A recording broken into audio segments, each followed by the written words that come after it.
नमस्कार, मी माधुरी किचनमध्ये आपले मनापासून स्वागत आहे। आज आपण बटाट्याचे पापड कसे करायचे ते बघूयात। उपवासालाही चालू शकतात आणि पटकन ही रेसिपी होते।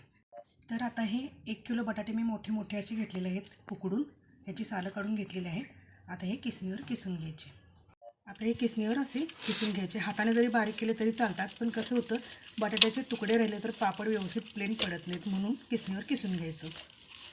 आता यात टाकूयात 1 चमचाभर जिरे, चवीपुरतं मीठ, 1 चमचा लहान चिली फ्लेक्स आणि भरपूर सारी कोथिंबीर।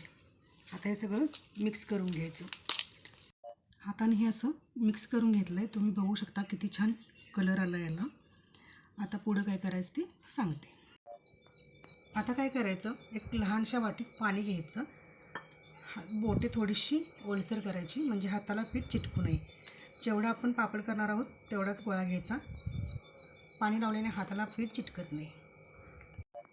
त्यात थोडंसं पाणी लावायचं, जास्तीचं नाही लावायचं। गोळा असा ठेवायचा, त्याच्यावर आणि प्लास्टिकचा पेपर असं ठेवायचं आणि एखादी लहानशी प्लेट घ्यायची आणि त्याच्यावर प्रेस करायचं।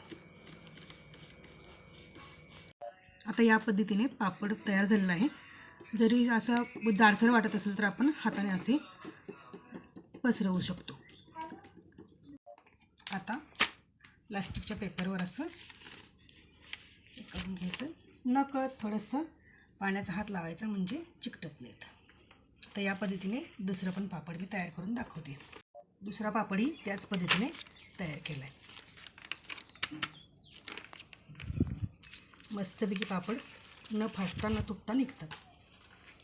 आता दुसऱ्या पद्धतीने पण बघूया कसं करायचं ते। थोडंसं पाणी लावून घ्यायचं, पिठाचा गोळा ठेवायचा, कागद असा ठेवायचा, थोडंसं प्लेटने पसरवायचं।